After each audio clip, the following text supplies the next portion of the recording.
In this video, join me in the English countryside at this remote location where I'm going to be giving you a crash course in capturing smooth cinematic gimbal moves using your smartphone. I'm going to be covering everything you need to know to take your videos from looking like this to this. So let's jump straight in with which gimbal should you use. And in all honesty, it really doesn't matter. It doesn't matter what brand it is, it doesn't matter what it's made of, and it doesn't matter how much you spend. The most important thing is that you get a good 3-axis gimbal with a very good tilt axis like either of these. See how no matter which way I face the gimbal, the cameras remain facing forward. The reason that this is important is that it means you're able to shoot nice and low to the ground, then lift your camera all the way up as high as it will go, and the camera will remain facing forward. This is exactly what we're looking for. Now let's run through a few tips and tricks for shooting with a gimbal. Okay, just like when shooting handheld, try to keep your movement as smooth and consistent as possible. The ninja walk is a great way to achieve this. Walking heel toe, knees slightly bent. Think about how you're holding your gimbal and the way that you move. Think about it like carrying a very hot, full to the brim cup of coffee. With zero effort going into how you walk or hold your coffee, you're going to spill your coffee. The same applies to a gimbal. Try walking with less impact on the ground. No sudden movements or nasty shakes. This is what is going to give you the best shots possible. Also, when shooting B-roll sequences like today, try to avoid shooting really long shots with no clear subject or focal point. This is a classic beginner mistake. I know from experience when first starting out using a gimbal, it's tempting to shoot everything all in one long shot. I'm going to shoot the ground, then up to this wall, then the house, and the camera movement is all over the place with no clear focal point. Instead, take what would ordinarily be one long shot and break it down into individual clips with a dedicated camera move for each clip. This time I'm going to get a shot of the grass, but get my camera much lower and push forward for a much more interesting perspective, almost a bug's eye view of this location. I'm then going to get a shot of this wall, but instead use it to help reveal the house and create a more cinematic movement. And finally, I'm going to capture a quick shot of the house looking up as I orbit around it. Now, instead of that one long messy shot that was all over the place, we now have a 3-shot sequence that looks much more professional.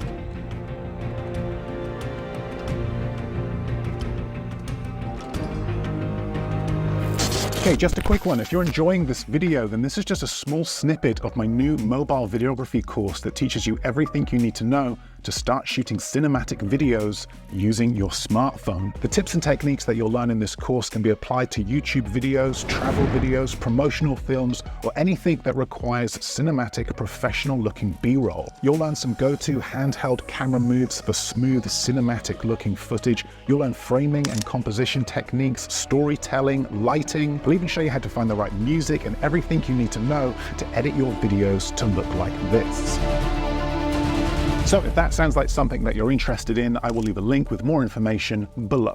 Now, one thing that is much easier to do with a gimbal compared to shooting handheld is running with your camera. You can pretty much run at full speed with this setup and still capture nice, smooth shots. No running shots required for today's shoot, but if you're filming any kind of action scene or sport, then this can come in really useful. Also, executing moves with multiple camera movements is much easier with a gimbal. For example, the push forward tilt up is a great move when using a gimbal. Using the joystick, you're able to tilt your camera up at a nice, smooth, consistent speed, which really helps make this maneuver look much more professional. Equally, a tilt down push forward is very effective, a great way to reveal your location. Again, foreground is key here. Let's use this tree, for example. The tree helps give this shot more depth and interest. The mode that I use for most of these shots is pan follow mode. This mode seems to do just about every movement that I need, but experiment with your gimbal and its modes. This one here, for example, comes with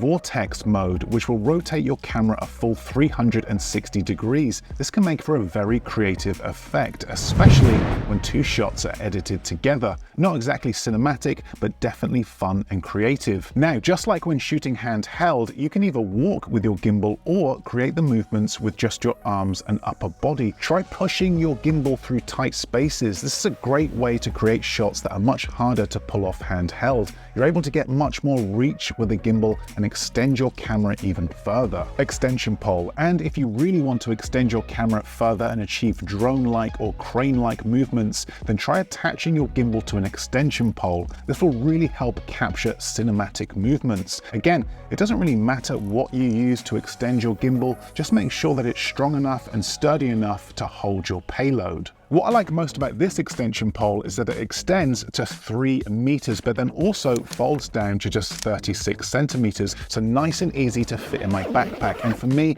this is key. Ideally, particularly when traveling, you don't want to be holding any equipment. If you can fit it in a backpack, great. This is going to make your life so much easier. Now, what are some go-to moves with this setup for cinematic movement? Well, let's start with one of my favorites, the fake drone. This is easy to pull off and delivers incredible results. We're going to fully extend our extension pole as high as it will go, and with our camera facing forward using the wide angle lens, we're simply going to walk forwards. With our camera moving smoothly at an elevated position like this, we instantly get what looks and feels like a drone shot. Now, I know I say this all the time, but again, foreground is really important for this. If you're shooting out in the open with no foreground, then the movement won't be as apparent, but add some foreground like the branches of this tree and you'll instantly get a greater sense of depth and movement. There are many reasons for faking a drone shot. Maybe you don't own a drone, maybe you're in restricted airspace, no permission, maybe there's a big crowd and you're worried about safety. The fake drone is a great alternative. Yes,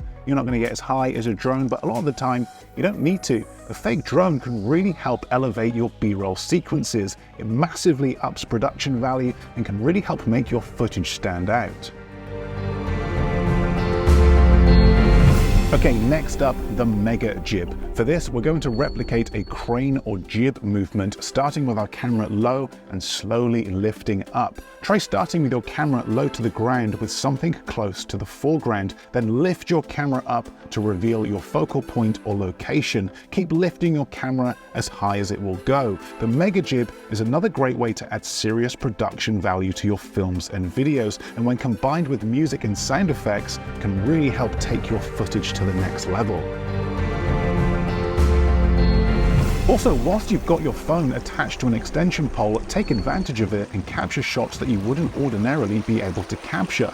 Take this shot here, for example, hanging above the water over the river. Do this at your own risk, of course, but experiment with shots you wouldn't ordinarily be able to capture if your phone wasn't attached to an extension pole. Again, combine all of the tips and techniques that you've learned in this course and apply them for the most cinematic looking results. Try a push forward close to the ground and then lift your camera up to reveal your location. When all of these tips and techniques are combined, your footage will instantly go from beginner to pro.